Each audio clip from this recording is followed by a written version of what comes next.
bu mu fi mën teg dañoo war a wax ak moom. parce que ça fait des années ngi ni à chaque fois day teg argument ñu d'accord quoi daraan voilà aw ma numéro 9 aw ma kenn koo xamante ne day remplacer Martinelli. aw ma kenn kuy remplacer Odegaard aw ma kenn kuy remplacer kii ak kii mais tey soo xoolee Arsenal presque équipe am bi yëpp dafa renforcer indi na Mosquera indi booy latéral gauche moom tamit nekkoon Leverkusen indi Eze indi nu mu tudd Gyökeres indi ay joueurs yoo xamante ni tey jii ñun xamoon nañ bu baax a baax ni voilà maintenant on s'est tous dit que c'est le moment. parce que 2 ans yoo xamante ne da ngay nekk course au titre ba mois d'avril nga arrêté ren aussi mois d'avril bi ñëpp jàpp ni voilà ça sera le cas dinañ def dara mais ñu ñëwaat mois d'avril aussi même chose même problème la ñuy gis et match bi ñu perdre contre Bournemouth man pour man ça résume tout. parce que équipe bu nar a ne champion am na certains matchs yoo xamante ni match piège la que ça soit à domicile ou bien à l'extérieur. mais maanaam genre match yooyu noonu lu mu compliqué même sooy am 2 occasions ci match bi da ngay gagner match bi. mais maanaam match bi ñu perdre keroog man en fait man maa ngi seetaan match bi temps bi mi ngi dem mais bu fekkee yow yàgg na seetaan football quoi tu sens que tey day compliqué quoi. parce que temps bi li muy gën a dem muy gën a compliqué Arsenal en plus Arsenal keroog. non man jaafale de. nit laa boo xamante ni en fait bi saison bi ren commencé damaa ni voilà vu qu'ils ont fait un très bon mercato c'est le moment quoi ñu def dara. parce que City aussi benn instant day xaw yomb quoi chaque année champion même City benn instant affaire yi xawoon na leen. loo ñu tegee bët nii. non loo ñu tegee bët nii maanaam tey yombul fenn. non suñu champion yi yombul de. imagine toi xaw a cadre lamb mais dagguma la sax Aboubacry mais kii li muy wax nii c'est très paradoxal comment tu peux être citizen ñu ne la suba Ligue des Champions am na nga ne yow tu es merengue. mais yow la dernière fois bu ma fi mujjee expliquer. man c'est la première fois ma gis lii. Aliou dinaa ñëw. c'est la première fois ma gis lii xam nga comme lamb ji laa lay wax nii genre le fait que Modou Lo nekkoon roi des arènes pendant quelques années xam nga commencé woon na soof nit ñi quoi. ñu naan Modou moom chaque jour couronne bi. moom tamit day bàyyi day wàcc plateau bi dem de. baax foofu moo ñëwaat far si yow. excuse-moi kon mais maanaam en fait dafa am benn affaire boo xamante ni pour man Arsenal moo ko fi war a dindi quoi. parce que Liverpool à chaque fois Liverpool loo ko mënti waxal heure bu yore équipe bu baax heure bu demee City 2 ans 3 ans dina am benn année boo xamante ni moom day jël dara. mais Arsenal combien d'années ngi nii moog Liverpool mook Manchester City. mais naada ren pour man bu fekkoon maay direction Arsenal bi ultimatum bi mooy ren Arteta su jëlul championnat bi dañ koy dégager. et déjà xam nga affaire yi fan la xaw a convaincre mais maanaam Arsenal ba léegi ils ont leur destin en main. mais dafa mel ni Arsenal ñàkk na championnat bi. maanaam àdduna bi yëpp lu ñuy wax. Arsenal ñàkk na alors que ba léegi ni may waxee yow ni ils ont leur destin en main parce que am nañ confrontation directe ak Manchester City mais maanaam tout le monde pense qu'ils vont perdre ce match et c'est ça le problème en fait. mais Aboubacry il y a que 5 points qui est en jeu et 5 points je pense que mën nañ ko jëli de. mën nañ ko jëli mais maanaam bu fekkoon comme par exemple amoo sa destin en main. est-ce que du City moo gën a am destin en main ñoom ñaar ñëpp la. parce que si City remporte tous ces matchs ils seront champions. waaw mais xam nga moo tax man la am nga sa destin parce que am nga confrontation directe ak sa concurrent. maanaam yéen ñaar yéenay xoolante les yeux dans les yeux bu fekkoon tey City warul jouer ak Arsenal. ñu ne comme ça City dese na ko 3 matchs yoo xamante ne su ko dóoree jël championnat bi Arsenal moom su dóoree aussi mais City moo koy jiitu par goal différence. mais bii moo City dañuy tase mi ngi mel ne ñu war a tase. mais xam nga donne bi fan lay changer ça sera chez nous à Leicester. waaw yow na nekk biir kër kii bi président bi. mais la question qui se pose mooy actuellement ak Arsenal fi mu jógee ak fi ñu ko doon xaar est-ce que waroon nañ tey jël suñuy machine di calculer naan su gagné est-ce que c'est waruñu ko woon plier depuis longtemps parce que yow tu as Eze tu as Saka tu as Odegaard tu as Gyökeres mais en fait c'est quoi le problème de Martinelli Havertz ñëw après Gabriel Jesus ñëw en tant que renfort mais le problème d'Arsenal au fil de ces années ça a toujours été la constance amuñu constance suñ commencé saison bi baaxal ko suñ ñëwee ba ci digg bi ils vont ralentir fin bi ils vont tout perdre man loolu c'est quelque chose qui m'étonne et comme ni nga ko waxee seen entraîneur actuellement amatul prétexte cette saison ça sera le championnat ou la porte Arteta muy commencé yàgg fi nga xamante ne mooy Arsenal je pense depuis 2021 si je me trompe pas mu ngi fa. il a fait 6 jours je pense. gis nga 6 ans ba pare jël na fa ay coupe yu nga xamante ni voilà Arsenal du pour man du loolu la soxla parce que depuis 2004 benn affaire kese la ñuy xaar muy redorer le blason de cette équipe jël championnat bi depuis lors ils échouent dañuy ñëw saison commencé ko indi rythme bu infernal bi nga xamante ni kenn du leen si topp daanaka. mais da ngay jékki saa rek gis il commence à lâcher des points et daaw City jëloo ko Liverpool moo ko jël ñoo jëloon deuxième daawati géej City moo ko jël ñoo jëloon deuxième et à chaque fois soo seetloo benn affaire ñoom ñooy jiitu ci classement bi jusqu'à la fin ils vont redescendre ren je peux pas comprendre une équipe d'Arsenal qui a des défaites. Bournemouth, match nul contre Wolverhampton bi j'arrive toujours pas à comprendre match boobu noonu 20 ans match bi c'était presque plié yaa mën a woon 2-0 mu remonté la tu perds des points yi nga xamante ni ça laisse des doutes et loolu noonu pour man mooy gën a créer doute ci joueurs yi ba xam est-ce que dinañ ko def. Et du moment où les joueurs se remettent en question ba xam est-ce que nous sommes vraiment capables de remporter ce titre là y a problème. seen entraîneur lu mu deful indi na fi ay pickpocket ay sàcckat pour genre invité leen seen diine pour ñu vigilant quoi mais seetlu nañ après diine bi saa lépp la yóbbu joueurs yi attention bu leen war moo manqué et à chaque fois City malheureusement heureusement pour nous dañuy ñëw à chaque fois il nous laisse des points yi nga xamante ne moom la ñu saisir mais Manchester City il faudra qu'on en parle. Manchester City bii ak yeneen yi du benn c'est une équipe que je suis depuis tout petit mais je peux dire que la mentalité il a changé complètement. Voilà parce que y a un moment donné gis nañ ñun tamit on a fait match nul contre Nottingham Forest chez nous match bi nga xamante ni ñoo mën a woon ñu égaliser ñu mën a waat en fin de temps ñu remonter ñu. Match nul contre West Ham c'est des points yi nga xamante ne essence soo ko gagné woon tu es devant Arsenal. moo tax ba léegi ma am doute boobu noonu ba xam City ils vont le faire ou pas. C'est-à-dire tu es dans une situation bi nga xamante ne y a deux équipes personne ne te convainc à 100%. Arsenal ils peuvent lâcher des points comme Manchester City c'est pour cela que dimanche incha-allah rabbi le 19 avril bu ko kenn raté.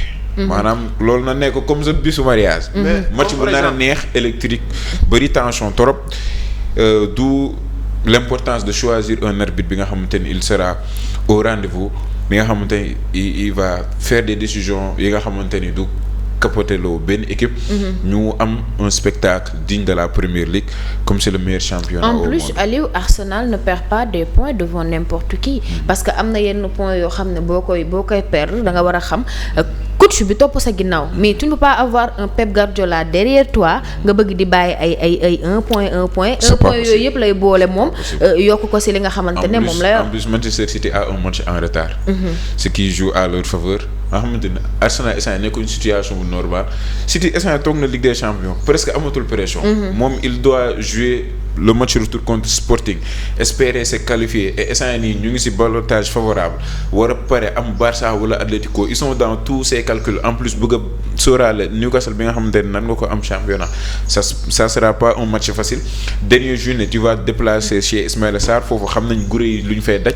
il y a beaucoup d'échéances yi nga xamante ne ñu ngi leen di xaar et ça sera très difficile par contre Manchester City gis nañ ça va mieux ils ont remporté le trophée face à Arsenal. match bi nga xamante ne ñëpp Arsenal lañ joxoon favori te City si défaite contre Real la jóge woon gagné Arsenal ñëw gagné Chelsea 3 buts à 0 autant pour moi gagné Liverpool 4 buts à 0 ñu ngi si dynamique bi nga xamante ne c'est positif et ñu ngi xaar dimanche incha-allah bon visage de Pep Guardiola nar a affiché parce que moom laay wax njili création. moom lay neex ñu gagné. waaw loolu moom lay neex ñu gagné. il peut jouer sans six lu mooy loolu.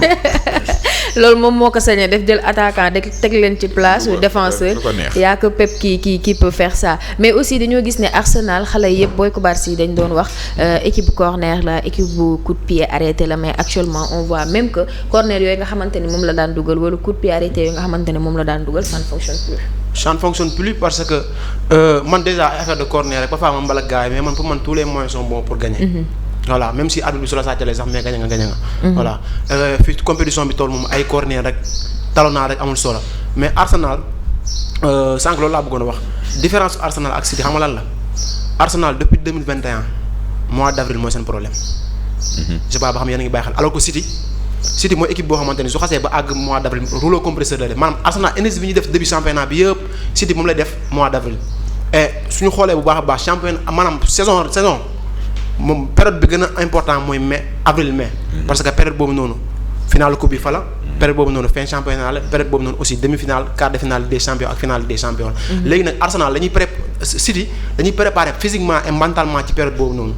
alors que nag Arsenal ñoom lépp lu ñu am ñoom pour ñoom début saison décembre parce que ñoom Boxing Day ku gagné Boxing Day ku nekk premier Boxing Day mën nga am dara loolu mooy différence moo tax instant bi nii man je vois que les joueurs mentalement ils sont en train de lâcher.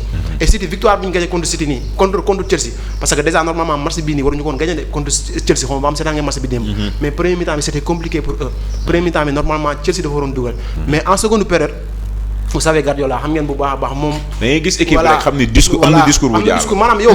première action Doku man boobu sama téléphone laa ko ne seetaan laa ni Chelsea tey day ñàkk match bi parce que maanaam tu sens nettement que carrément. même Doku doon na essayer en première période mais maanaam ni mu doon defee ak ni mu doon defee première période. ak ni mu doon defee deuxième période dafa changé. exactement voilà ak taf nii gis ngeen 3 buts Doku nii. et en plus voilà man Aurélie. benn Bernard laa koy xoolee quoi. benn Marc Bernard laa koy xoolee parce que en fait man j'aime ces milieux de terrain yi nga xamante ni en fait ils ne sont pas des complexés. milieux de terrain yoo xamante ni xam nañ ni en fait am nañ benn atout boo xamante ni peut-être ñeneen ñi amuñu ko mooy maanaam cette capacité de se projeter toujours vers l'avant. parce que sax seetaan gudd na njool nga. man loolu laa doon reproché Busquets même si que voilà nee nañ c'est le meilleur numéro 6 all time d'accord naa. et maanaam Busquets dañ laa ko doon reproché mooy maanaam il ne prenait pas autant de responsabilité maanaam devant les buts. et tey jii nii ñu ngi gis bu baax waa benn Bernal mu ngi koy def benn Aurélie mu ngi koy def et pour man tey jii nii c'est ça la beauté du football parce que mënuñu jël benn poste rek bëgg koo limité ci benn affaire quoi numéro 6 moo war a organiser numéro 6 moo war a marquer numéro 6 moo war a tàkkale mais football dafa war a avancer numéro 6 dañoo war di dem dugal numéro 6 dañoo war di gagnaloo seen équipe. et voilà ñu ngi gis carrément que voilà il est en train de faire une très très belle saison voilà mën naa ni saison boo xamante ne dafa bett ñëpp carrément. mais quant à Arsenal nag voilà comme li ma wax sànq rek seen destin ci seen loxo la nekk dañuy jouer Ligue des Champions nañ essayer jéem a gagner match bi voilà jéem a def le tout ba nga xamante ni facilement dinañ gagner match pour mieux préparer le match contre Manchester City bi nga xamante ni ça va être extrêmement compliqué pour eux. voilà et comme Aliou ni mu ko waxee match bi mu ngi dépendre ci Guardiola. voilà parce que instant bi nii City niveau bi mu nekk nii match bi ci Guardiola dépendre parce que Guardiola coach la boo xamante ni da nga koy xaar fii mu fële parfois mu def ay affaires yoo xamante ni moom mooy sonal boppam. mais Arsenal aussi ils ont des moyens aussi pour faire mal à cette équipe de Manchester City. parce que City bu ren bi ak cette année est passé beaucoup. Sur Aurélie c'était même une question mais heureusement que la réponse a été anticipée donc dama si ñëw ak Aliou est-ce que jàpp nga ne actuellement Aurélie mi ngi jouer ci meilleur poste am. C'est un jeune bi nga xamante ne bu ma ko dalee jour je pense il avait ay 13 ans affaire yooyu noonu. parce que man je suis beaucoup l'académie de Manchester City depuis Guardiola mu fi ñëw dafa chambouler gérance bi bu baax a baax. gën a miser ci centre de formation bi et gis nañ ça porter ses fruits tey un Phil Foden c'est un pur produit de Manchester City Nico O'Reilly bi nga wax Cole Palmer Romeo Lavia Morgan Rogers Liam Delap pour ne citer que City mu ngi nekk di produire ay stars essentielles nii ci football et O'Reilly ci standing boobu noonu la nekk je pense pas que mu ngi jouer ci postam parce que c'est un jeune bi nga xamante ni il a été formé en tant que numéro 10 milieu de terrain et match yooyu dama ko doon seetaan souvent match Youth League yi il faisait de très belles performances di dugal di def ay triplé di def ay passes décisives moo tax soo gisee instant nu muy footballee atu offensive yi muy am nii dañuy naan latéral nan la mën a dugalee autant de buts. mais il a aussi 9 buts et 6 passes décisives. exactement dañuy naan latéral nan la mën a defee performance yi nii alors que c'est juste. Il y a un génie qui est sur le banc qui voit des choses yi nga xamante ni ñun duñ ko gis. si je te donne l'exemple de Matheus Nunes daaw fii la ko doon jouer loo latéral man amul lu ma ko ñaan amul façon ñaan bu ma ñaanal Pep Guardiola nan ko kii nii yaa ngi ko fi teg doxul mu ñëw en conférence de presse mu ne kii nii c'est un joueur bi nga xamante ne dafa rapide am na aisance technique c'est un joueur bi nga xamante ne latéral laa ko gën a gis te suupa di ngeen gis ni li may wax nii mooy dëgg xool leen saison bi. tu me cites un latéral droit meilleur que Nunes en première ligue y en a pas te poste de prédilection milieu de terrain la woon comme O'Reilly poste de prédilection milieu de terrain la moom lañ ko formé te actuellement mu ngi jouer latéral merveilleusement. Emery bi nga xamante ni sax mooy latéral gauche Manchester City ci équipe bi. performance yu O'Reilly di def du ko def. que ce soit offensivement défensivement il a tenu tête à des Mohamed Salah ay excentré yu virevoltant macha allah. et voilà ñu ngi xaar tamit contre Arsenal lan lañ nar a indil parce que instant yii c'est l'homme à tout faire c'est le couteau suisse de Manchester City. suñ paane mooy dépanné wu. Aliou Badara on dit qui a 9 buts et 6 passes décisives pour un 6. bon man comme Aliou moom moo ko gën a xam parce que voilà moom comme moom ni muy suivre booy City man aussi noonu laay suivre booy Barça. maanaam comme li ma wax man dama koy xool di xool Bernal quoi parce que. comme li ma wax tantôt rek maanaam en fait football moo dépassé maanaam comme par exemple nit ki. dañ laa war a limiter quoi. xam nga football bu njëkk ba loolu lañu daan wax mais instant bii nii booy xam nañ bu baax en plus dañoo am sens amay course yoo xamante ne c'est des visionnaires. Pep course la boo xamante ni moom en fait su la waxee defal lii defal loolu la parce que moom après ëllëg lay xalaat quoi. te gis nañ bu baax a baax instant bii nii il n'était pas un titulaire mun naa ni benn titulaire surprise la actuellement nii boo xamante ni instant bi il est en train de faire une très très belle saison et xam naa ni peut-être d'ici si kanam dinañ gën a gis quoi parce que. bu mu leen bett bu subaa soo xëyee sax Alan Blaise mu joué la ko en tant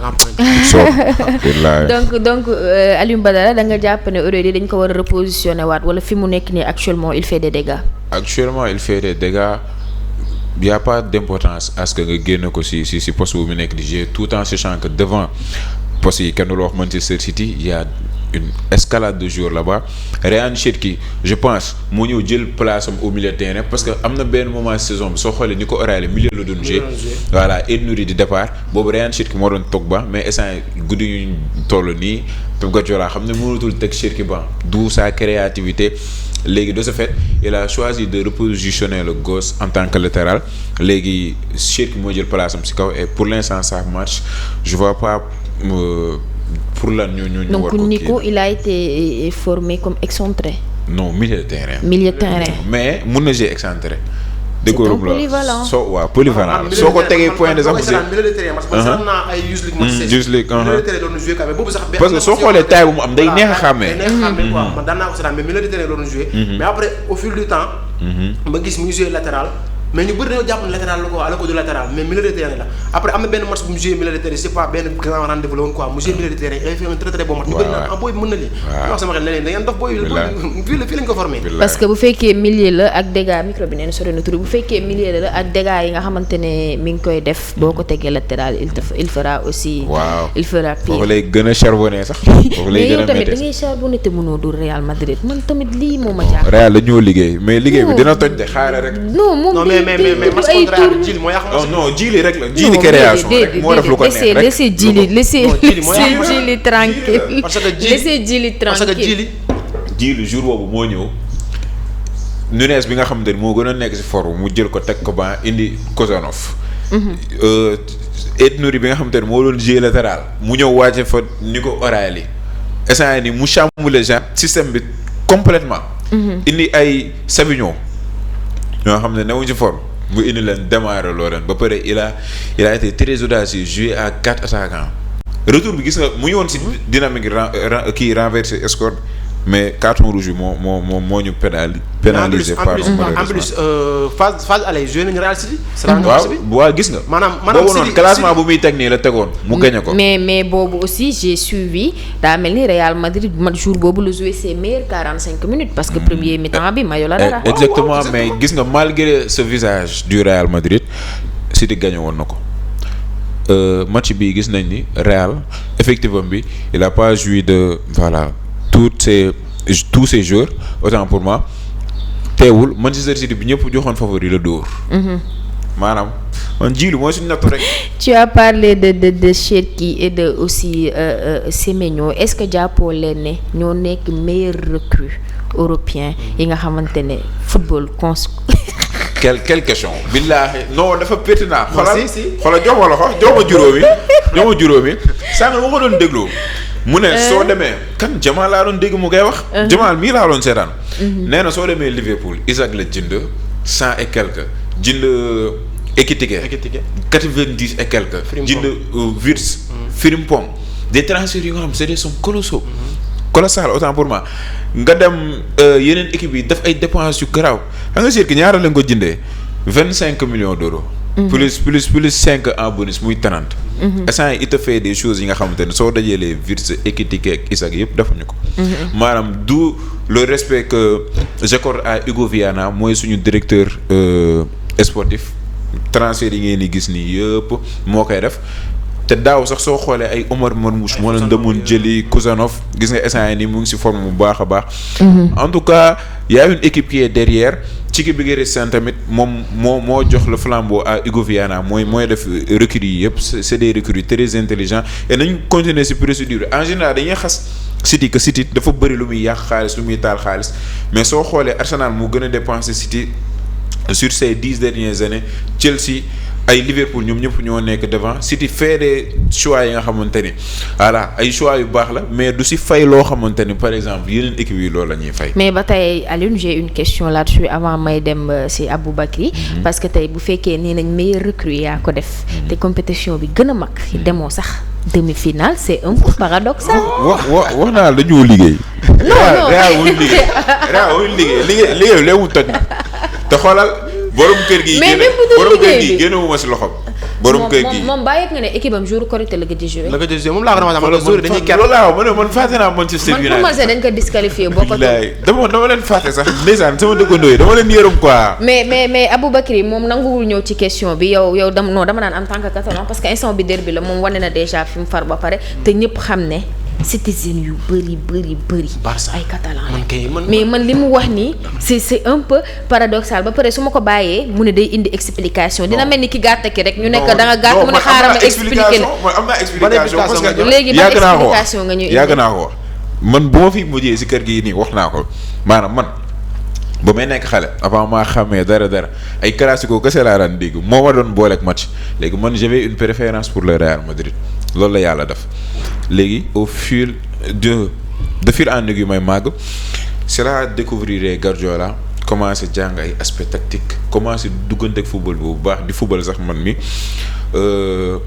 léegi en 2013 daa am lu xew dañ ma mayoon benn Man City sama benn tante moo ma ko mayoon léegi ma bëgg club bi David Silva la woon Silva nekkoon sama joueur période boobu noonu mais période boobu si Real laa doon supporter mais bu depuis ma am maye boobu noonu laa commencé supporter Manchester City.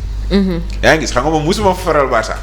te loolu du ma lay wax ni ay 2012 2013 avant ay City Barça ñu naan City mooy Barça yooyu noonu xam nga avant loolu léegi yàlla def boo xoolee ba dee gëstu Pep Guardiola ñëw équipe bi gën a jóg. lii mooy sama explication et c'est quelque chose qu'on prend en compte. xale bu ndaw la ça ne tient pas debout ça ne tient pas debout xam nga lii ça ne tient pas debout mais ba tey Aboubacry actuellement ñëpp nee nañu Pep Guardiola moo def les meilleurs recrues avec Cherki avec Semenyo mais actuellement moom it bu nañ wax nañ il faut appeler lenn par lii le chat par le chat le mouton par le mouton tey jii moom championnat bi mu nekk jiitu fa ñu ngi xas Arteta mais jiitu fa boo xoolee Ligue des Champions ñëwul sax demi-finale donc tamit est-ce que jënd boobu indil na ko dara. bon jënd bi benn instant am na benn impact bu mu def na quoi qu'on puisse dire voilà parce que est-ce que yéen a ngi bàyyi xel City daaw bi. City daaw bi da ngay xool benn malade bu doon dox nii la rek. néew bu doon dox voilà néew bu doon dox nii rek parce que City daaw bi c'était tellement faible. voilà mais. gis naa ni après deuxième partie saison bi mu defee ay recrues. si la commencé yéeg ba qualifier Ligue des Champions. mais ren indi na Semenyo indi na Ryan Cherki et pour man du ay transfert yoo xamante ne dañuy gis rendement bi léegi nii. d'accord voilà, avec parce le que temps. Cherki déjà Cherki ce qu'il fait sur un terrain de foot si nga xamee ne kii xale la. parce que joueur la boo xamante ni parfois saa maa ngi seetaan benn vidéo am. gaa yi fee di concentré mu yor benn bitel di foo nii di def jeu boobu noonu nga xamante ne man si laa xoolee man ni kii moom ça ne va pas quoi mais. Guardiola mooy coach boo xamante ni man xam naa ni mën na leen apporter lu bëree seen carrière benn jour loo xamante ni tey jii nii moom rendement moom maa ngi ko doon xaar bu baax muy Semenyo. parce que Semenyo jour la boo xamante ni moom nekkul sax di caaxaan xam nga vous savez les Ghanéens la amuñu sax caaxaan ay foo yi. Semenyo déjà dafa ñëw rek wan touche am carrément que moom dañoo imposé wu. alors que Cherki bi mu ñëwee doon nañu ko teg ban muy toog di xaar di adapté wu mais Semenyo dafa ñëw carrément dugg ci équipe bi carrément commencé jouer commencé performant. mais Cherki man je vous dis Cherki Lamine Yamal Olise. en fait ñoom ñooy la beauté du football quoi. parce que football du ay. comme ay joueurs yu lay yóbbu stade la comme par exemple ay ñoom Valverde ay. yaa yu tuddal Valverde ay Bellingham yooyu noonu maanaam man ku nekk aussi ak ni ngay dundee football. effectivement am na certaines personnes yoo xamante ne exactement mais touche bi nga wax da nga siy boole sax Pedri. voilà Pedri dans le passé am na pas yoo xamante ne lañ bëgg ay ñoom Makelele. lañ bëgg ay ñu tëgër ay Patrice Vieira box to box ñoo leen bëgg. mais ñun mooy descendant Mike voilà ay ñoom am na ñoo xamante ne soo waxee rek ki leen meilleur défenseur ñaan la Birixi mooy meilleur défenseur de l'histoire am na ñoo xamante ne John Terry la parce que loolu lañ bëgg am na koo xamante ne soo leen nee le meilleur défenseur danaan la piqué ay Pepe ku nekk maanaam ñu sa digg yi li lay dundal man wax dëgg fa yàlla man ban jour moo may dundal mooy jour boo xamante ni en fait dina def loo xamante ni man mën naa jóg sama kanam yuuxu tàccu benn Cherki mooy def parfois benn geste boo xamante ni maanaam du si sax bàyyi xel moom toj na dëkk bi te xamul toj na la beauté. Olivier même chose Yamal j'en parle même pas donc tey jii nii voilà ñoom ñooñu xam naa ni mën nañu changer xar kanam football bi nga xamante ni ñëpp jàpp nañu tey jii nii denn parce que gars yi voilà li ñu wax mooy maanaam football léegi c'est devenu trop statistique ñëpp ay statistique la ñuy wax mais ñoom xooluñu statistique mais maanaam tey fexe ki nga xamante ni moom moo passe xaalisam mu kontaan quoi su demee tëdd xalaat ni geste Yamal bi ñu def démb. pour man tey jii nii football bi ab instant bi ñoom foofu lañu ko mën a et je vous parle de Cherki gardel li lii bu baax a baax je vous dis que Cherki ki nar a tax mu jël ballon d'or Guardiola la ki nar a tax du jël ballon d'or Guardiola la. voilà man loolu wax na lu am solo loolu moom. Guardiola moo nar a tax mu jël ballon d'or. Guardiola moo nar a tax mu bañ a jël ballon d'or. parce que démb doguma la démb wax na démb def na benn sortie bu bizarre. Guardiola dafa exigeant trop démb il a fait 2 passes décisives il te fait gagner le match mu ñëw en conférence de presse ne c'est un génie patati patata mais j'attends encore beaucoup plus sur certains déplacements lii la waroon def il est très exigeant. parce que déjà da ngay seetaan ay interview joueurs Manchester City parce que man j'aime trop les interviews des joueurs mais joueurs City yëpp koo si wax lan Pep Guardiola bi mu njëkkee ñëw lan la lay wax. tu n'es pas Messi. xam nga déjà wax na la lépp. maanaam yow mënoo def li ma impressionné. Effectivement voilà léegi nag yow tey imagine toi benn Cherki nga ne ko tu n'es pas Messi moom xam na ni il n'est pas Messi mais il va essayer de donner le meilleur de lui-même ba nga xamante ni prochaine fois di nga def wax benn jour ne ko yow tu n'es pas Cherki. xas la mais xas bu positif voilà xas bu positif la donc man moo tax man leen su naree jël ballon d'or si Guardiola lay dépendre su naree jël ballon d'or Guardiola et je disais El Khassan moo la wax naan Pep su la xasee ba dóor si taat xamal ni pare na si yow moom loolu laay xaar nag mais mooy coach boo xamante ni su xasee ba dugg match mu dóor la si taat xamal ni pare nga doon dugal si 11 am et gis nañ bu baax a baax ay ñoom ak yëpp ils étaient très très bons ils faisaient de très très bons matchs mais am na période boo xamante ni voilà moom su la xasee ba tegee si côté moom jeex na moom nee naa leen nii maa ngi Prime League mais n'oubliez pas aussi yéen a ngi seen émission zone 221 ci jënd ak jaay boobu ba tey la ñuy nekk parce que am na benn équipe boo xamante ne aussi équipe bu yaa comédien sama xarit bi namm naa la waaye nga baal ma moom équipe bam 2 matchs 3 matchs coach bu deful lu